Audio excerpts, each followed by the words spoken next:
Hello, gentlemen. Good morning. Welcome to another episode. Yeah, good to see you guys. Good morning. Brad, I like your California hat Yeah. and your Deus Ex Machina shirt. I'm guessing that's Ex Machina. your motorcycle passion. Yeah, well, it's really more board surf. I mean, Does that when I mean, lived in does that LA, mean God in the machine? yeah, when I was in LA, I think their Venice Beach always felt more so like a surf shop than it did a motorcycle shop. Now it's kind of a hybrid with a nice little coffee shop. If you've ever been there, it's a nice treat. I have been there. You walk around without your shirt on Venice Beach? No, people would say there's a whale watch going on if I did that. That's the one, right? He's at Muscle Beach there. Yeah, Gold's that's the one, right? Yeah, working out. pump you up. Speaking of going to California, got a little topic today that we can ruminate on. Our friend Mike, that has never been on the show, that we talk about all the time. He is not a ghost. He is real. Mr. Mike Schatz, shout out.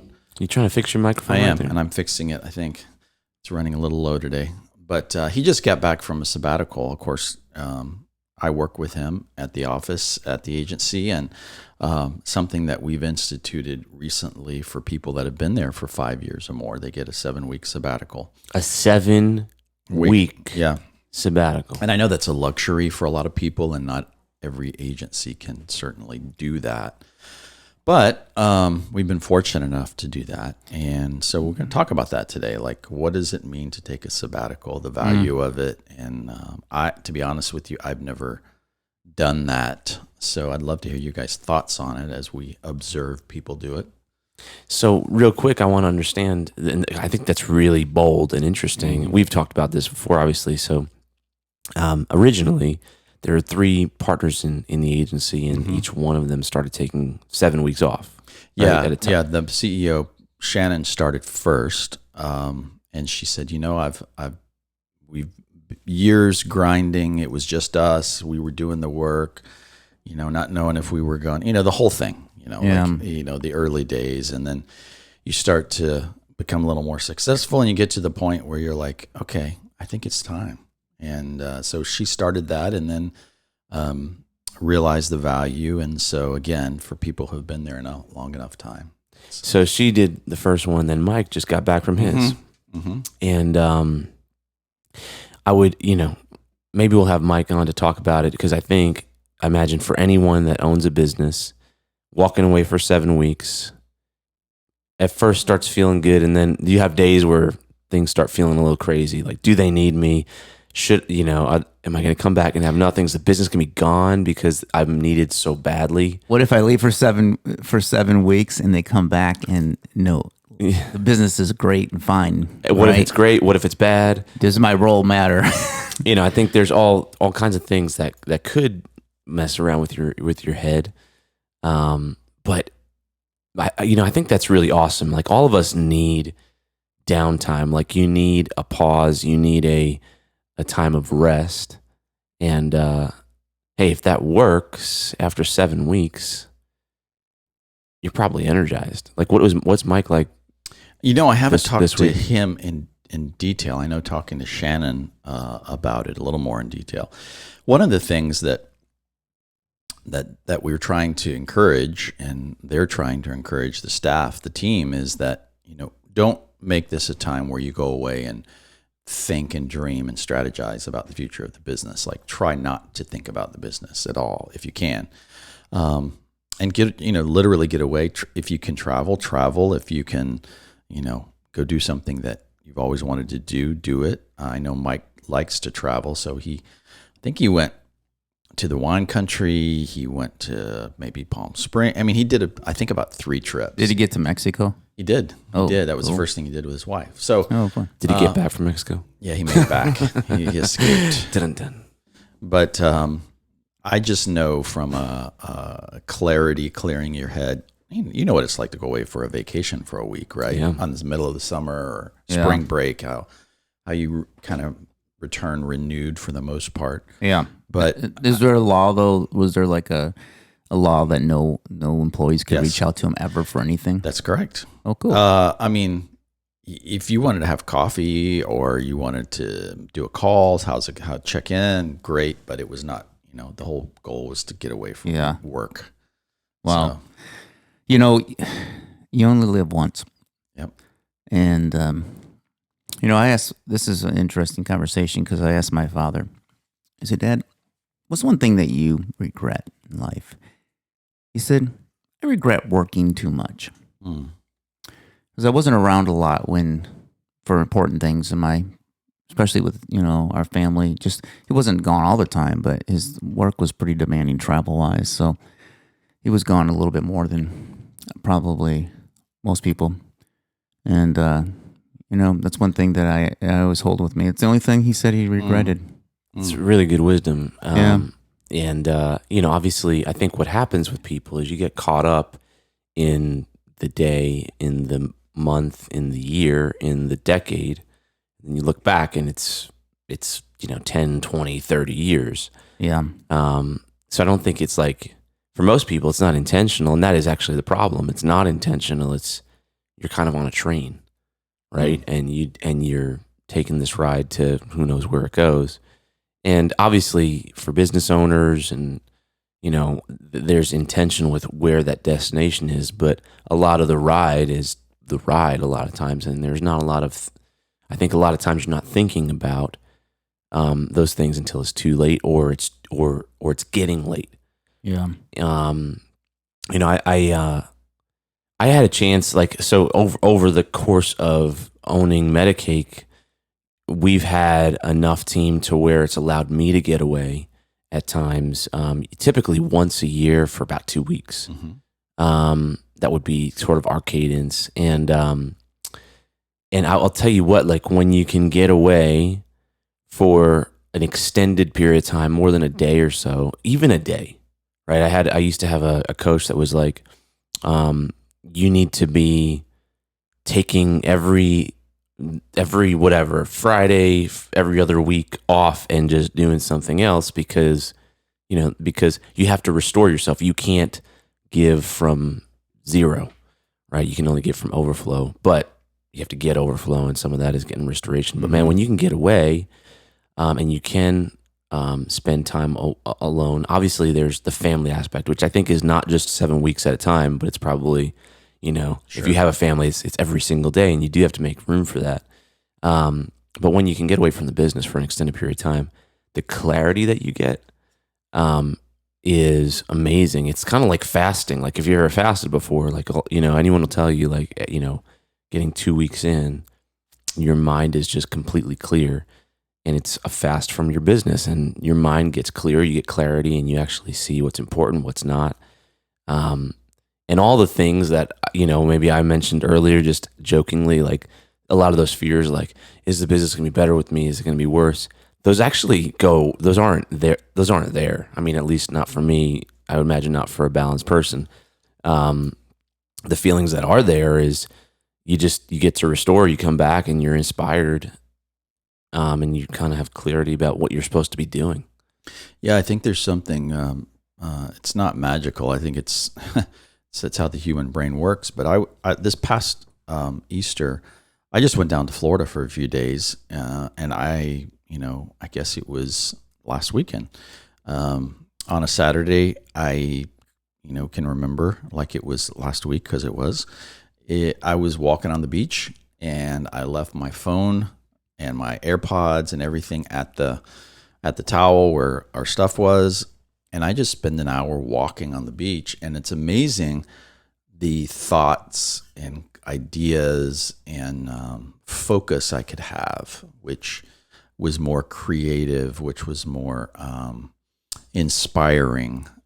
So I think there's something about focus when we get away with times like this. Yeah. Not that you're focusing on your business, but your brain is allowed to be more imaginative and think about things that maybe will help you personally, will help your business, will help your family, your relationships in ways that you don't really get to dial into when you're working, because like you said, I love the illustration of we're on this train that we can't get off, and we can go to the dining car of the train, and we can go to the reading room, we can go to, the bed and take a nap, but we're still on the train. The train's still moving, it's still vibrating, and it's still going in a direction. And I think these times allow us to get off the train and just kind of sit and think and allow everything else to. I'm on that train called the Silver Streak with Gene Wilder and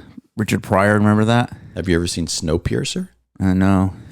I have not. That's I want to that's a be. train. I want to play the opposite side here, because what I'm listening to this discussion, I'm figuring out now. How could I do that? Like, how can I take 7 weeks off without getting a new career?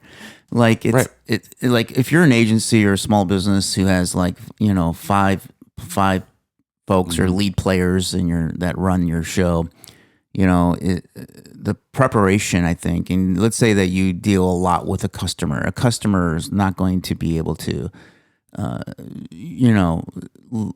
have your main contact leave for 7 weeks without somebody that really understands what's going on with them. And so there's a little bit of prep to that, and a lot of early messaging, I would have to assume, when it comes to that, especially filling in roles that are tougher to fill in if you don't have the staff that can just jump in and play the role. I'd like to hear a little bit, Bob, about what you feel like, if you know of what kind of prep maybe what happened so that somebody could at a high level take 7 weeks off.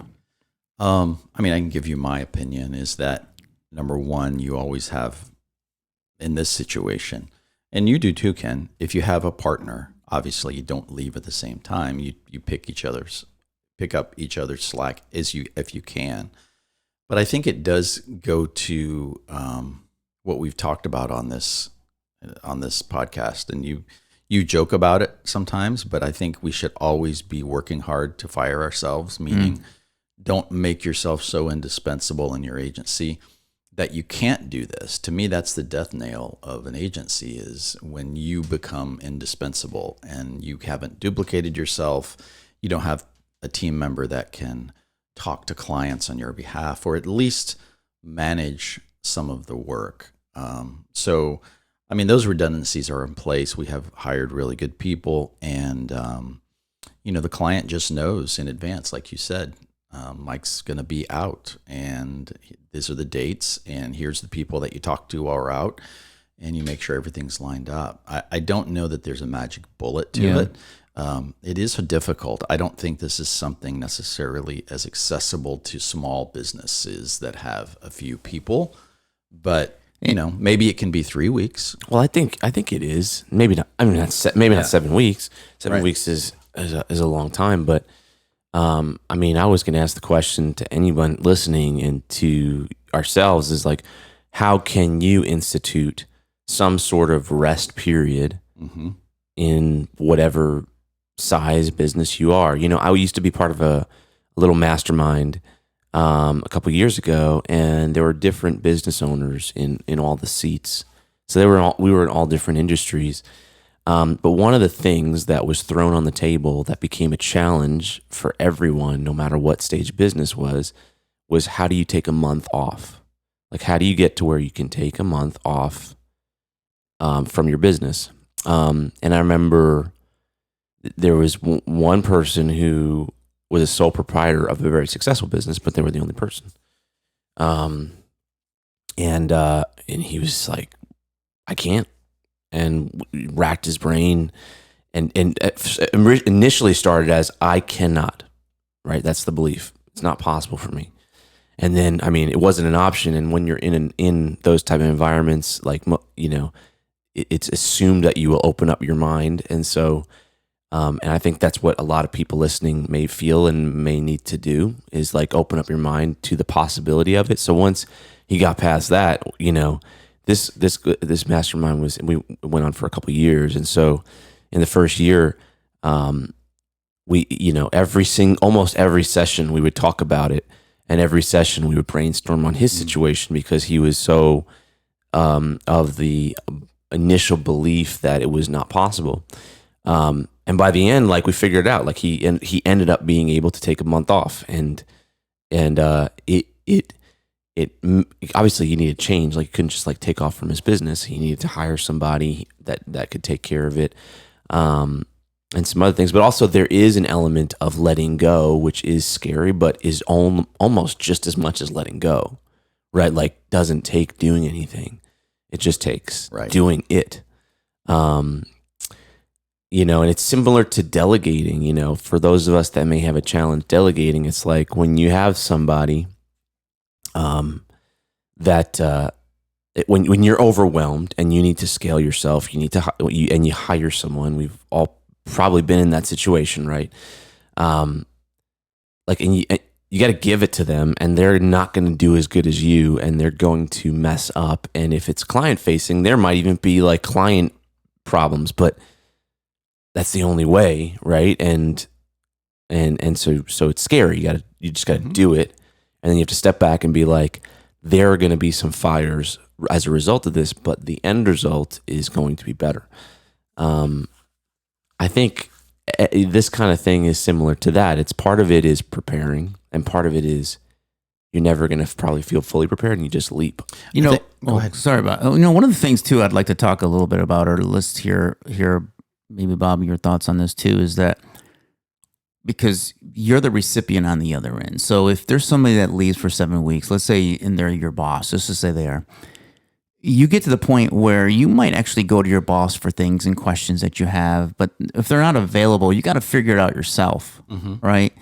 I find that a lot of my time is spent with people in my business asking me questions that a lot of times in my back of my mind go, you should be able to answer this by Yes. now. You've worked here long enough, and I think you do it either because you're not confident in your own self, or you just want a second opinion, which is always fine, or third opinion. But you know, sometimes I wonder if it's healthy for the other folks around. You said exactly what I was going to say. Is there's also a value to everyone else. When someone goes, especially if you're in a leadership position, you take a long sabbatical, it forces everyone else to step up to the plate and fill in, what an invaluable lesson that those people would not learn in any other situation. If you're there, like you just said, if you're there every day, it's real easy for a team member to just defer to you because, you know, well, Brad's good at this and I don't trust myself, or he's the owner, whatever the message in someone's head may be. But then you force them to step up and take that leadership position. What you find out is you empower them, you give them a skill they didn't have, and now all of a sudden the client gets used to dealing with them. They respect them. They begin to respect themselves. And so I think there's a huge value all the way around if you're able to see it from that perspective. And I can also see it like from an agency side. Maybe this scenario is you over a couple months you train somebody up to kind of fill in the gap for a client. Like maybe they're more front facing to a client. Well, now you've raised somebody up that can be an account executive or account manager that wasn't before, and it's it sounds like a good excuse to kind of start to get the client used to some other folks, and that's always beneficial too. It seems like. Yeah, for sure. And like Ken said, I think there's a point at which we as agency owners or run agencies or leaders, we naturally have some level of type A personalities on this, where we are on the spectrum. So it's real difficult to see any other way besides us being in the driver's seat or leading the charge. And so I think you do have to just take that leap and say, I'm going to do it. I'm going to let the chips fall where they may. I'm not going to come back. And the chances are that your business is going to fold and you're going to lose 5 clients. Unless you've got a very dysfunctional environment to start with, that's not going to happen. You've run the business. There's a reason it's successful. You've got systems in place. And that takes 8 weeks for that stuff to happen. Chaos to happen, but 7, no. Yeah, exactly. That's why it's 7. The place only burns down in 8 weeks. So I think there's a huge amount of self-awareness in this. I mean, your friend who said, "I can't." I mean, really? Yeah, I mean, but we've all been in those situations, right? Like that's and people listening are probably like, I can't, because we all have situations in our life where we've been in it so long we can't see any other way, and we have to accept the fact that is crazy, right? Like it's your mind playing a game on you, and that's literally crazy. Like there is another way. That's called slavery.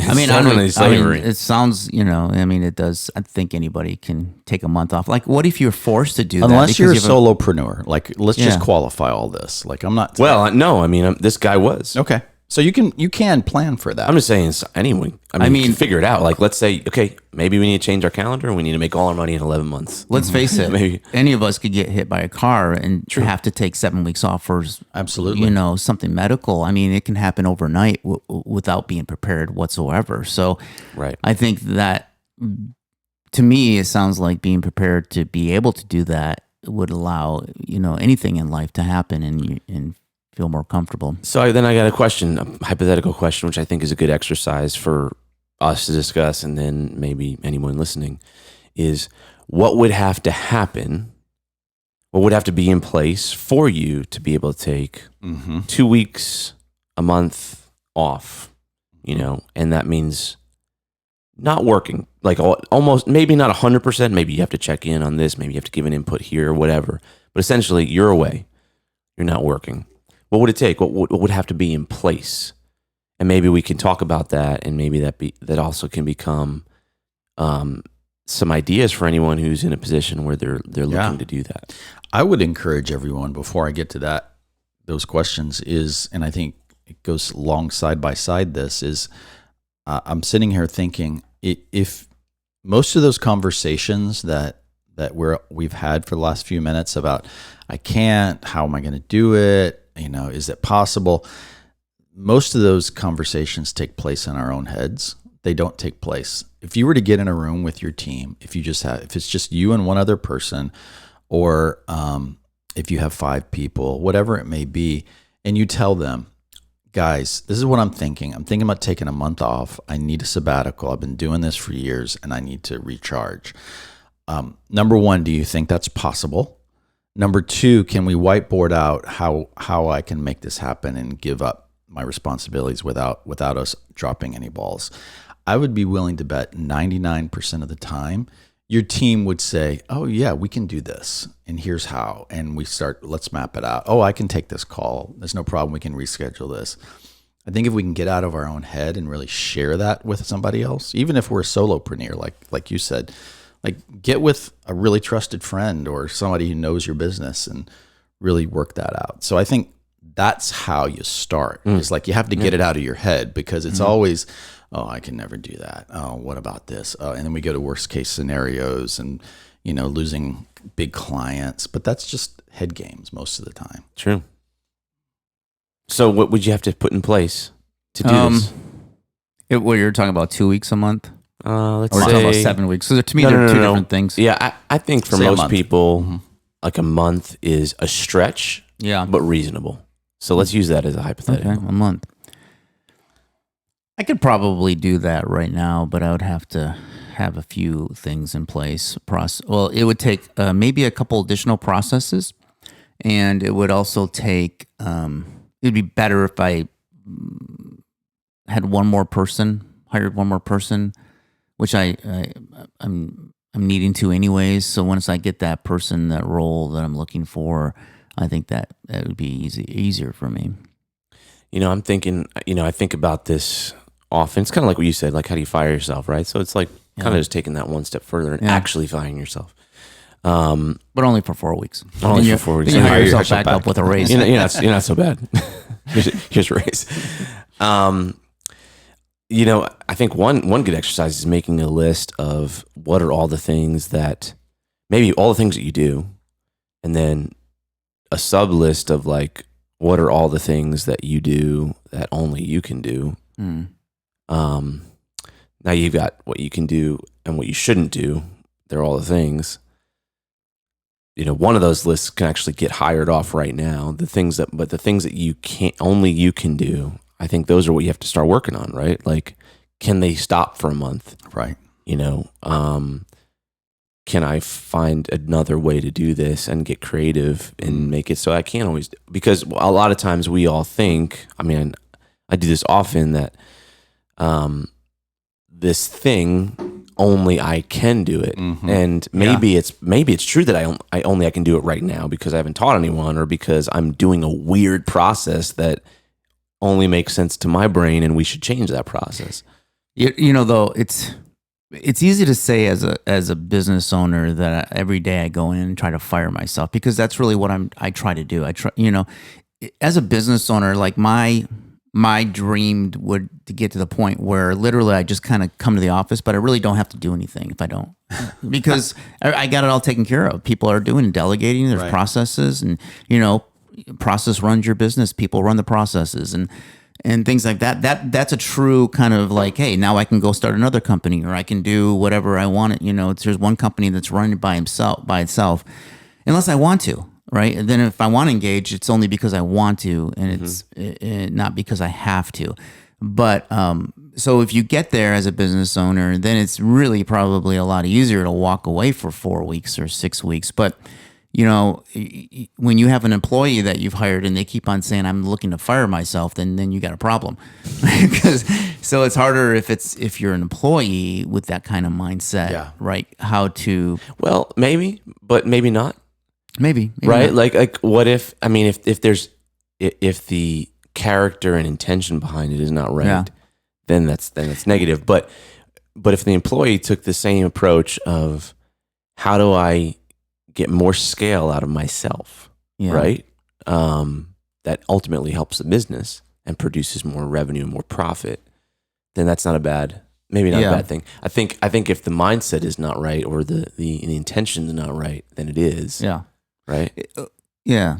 I mean, exactly. I mean, what if you had like your employees come to you and say, hey, for those who have been here for 1 year, we want to be able to take 1 month off, and we're all going to work together as a team to make sure you don't have to do anything. We're just going to work together to figure out how we can all do that together and still not miss a beat. Would you be open to that? I would definitely be open to that, but I think that, I think I would. Yeah. I have some thoughts around. I think there has to be, there's two things, right? Like, I think you have to, when you think about a month off, I think you have to be committed to doing the hard work in advance to make sure that month off can happen in a successful way. So as an owner, you're sort of like, different people have different capacities to do that, is where I'm going, I guess, right? Like, not everyone can do that. Some people may be like, yes, and then they do it, and then they're like, you know what? Doesn't matter. There's a bunch of stuff that's going to fire, but I'll be off, so it doesn't matter. You don't want those type of people, but I do think those people exist, right? Clearly. And sometimes that's not even bad people that do that. It's just people that don't have the experience in planning. Yeah. So I think you have to be aware of that. And I think too, we talk about other benefits from it.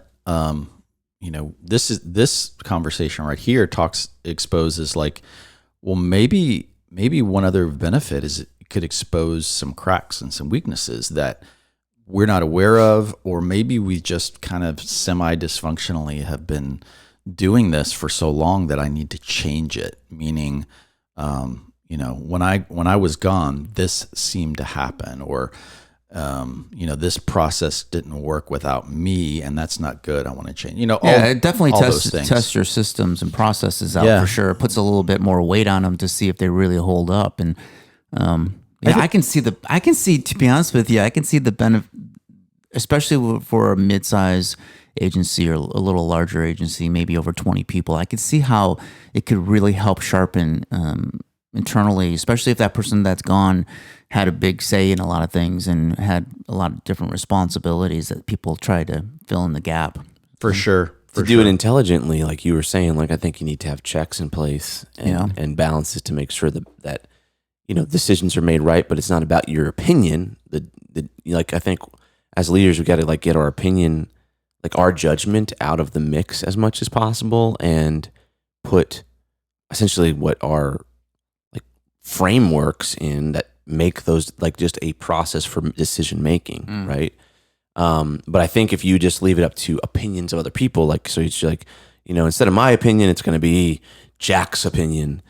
I think that's a recipe for failure too, because I think you have to get down, like, what is the decision-making framework that is successful, not that I'm implementing if I'm a successful decision maker, not, hey, my opinion is not going to be here anymore. So it's going to be, Brad's opinion for the next 2 weeks. And Brad's opinion, Brad may not have the same experience. You may not have the same decision-making framework. It may be better. It may be worse. You don't know. But if you want to, I think, foolproof it, you've got to figure out, like, how do I make decisions? How do I do the things that I do? And I would say too, is you don't be afraid to take some test runs and say, I think I could do this, but this client and this client, I don't know if it would survive. And then what you do is say, okay, well, this next call that I've been on every day for the last year and a half, I'm going to turn this over to someone else, and I'm going to observe and see what happens. And I'm just going to tell the client I can't be on this call, but so and so is going to manage it, and just see what happens. Do it. That's a good idea. Do a week of semi-removing yourself, meaning, I'm going to turn this over to this person, and just observe and say, oh, we lasted that week and no balls were dropped, and actually everything went smoothly, or it didn't. And here's what I need to fix before I leave. Remember, guys, that the Europeans take off quite a bit more time than we do, 4 to 6 weeks, and they survive, right? And we had one of our team members that spent time in Spain. I think it was Madrid, for a long period of time. They lived there actually for a while, and they siesta, right? I'm not getting it wrong, right? Yep. And like every afternoon. Yep. And I do that too. Brad does it unintentionally. Take a nap. Yeah, I'm just kidding. And so at first you think, how does society run right that way? And it's similar to this. It's like we think, oh, that can't work, right? Like, oh, like all these things would have, like, how does public transportation run? How does like that? How does that work? And then you realize, like, there's no one to carry because everyone's sleeping. Yeah, you realize if you just make it happen and say, it's going to happen because I think there's a benefit, which there is, right? Which is restoring and rest, and there's such wisdom in that philosophy, but the wisdom is not obvious, right, to like Western culture and that kind of thing.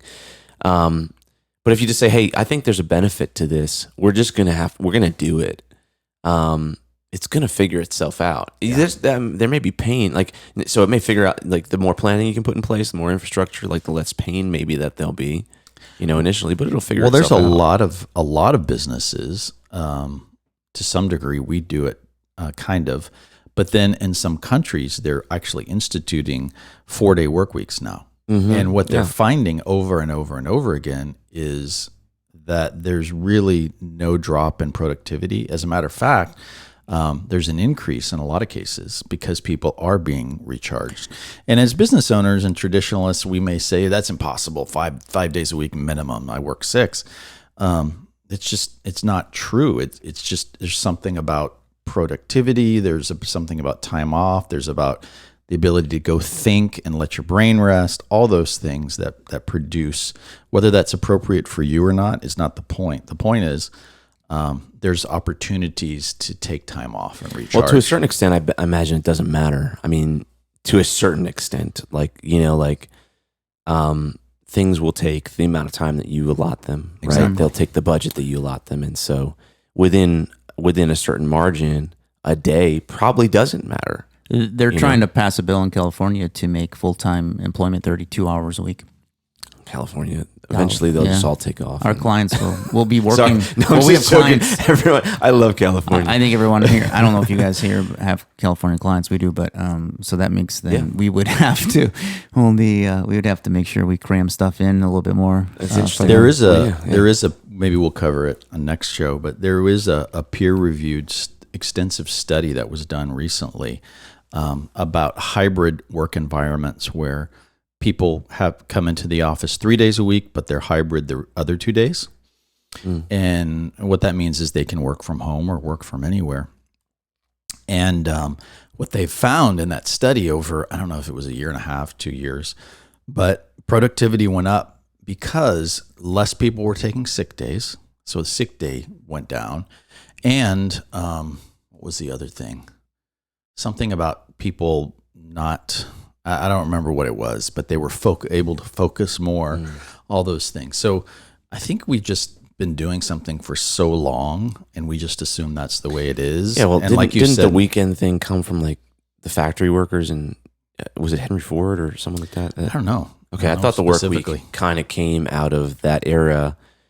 I thought it was one of the car manufacturers, and it was just his method, and that's kind of what we've all adopted.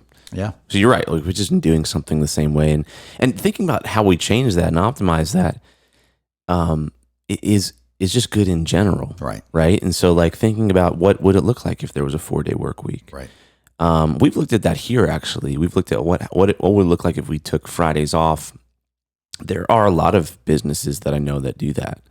And so, I'm not really big on blanket rulings from outside authorities that don't have the subjectivity, but I think that, so it's my comment earlier, that's why, but like, I think the idea is a great one. I think, look, even with hybrid work, right? It's like, it works. Right. Right. And if, why not try it? Why not do it? And I think with taking off and recharging, there's a ton of wisdom in that, right? Yes. And so you have to figure out how your team can get that, even without this idea of a sabbatical, right? Again, I would just reiterate, sabbatical in our case is after 5 years. So it's not. We're not sitting here going, yeah, you should take a sabbatical twice a year. We're just saying that you need at some point in your career after a few years to take some sort of extended break to give your brain and perspective time. And I think you'll benefit from that for sure. I don't know when the last time I've really taken more than a week vacation. And even when I have taken a week vacation, there's always an email or two that I have got to get out, or, you know what I mean? Something I have to answer. So I'm still a little connected. One thing that I've been doing, though, which has been interesting, is that before I used to prioritize work. So if something came up in my life, or let's just say it's a Tuesday afternoon and something came up, like even socially or something with, my family or something that was just like, I don't really need to go to that. I need to really probably be at work or do whatever. I choose the opposite.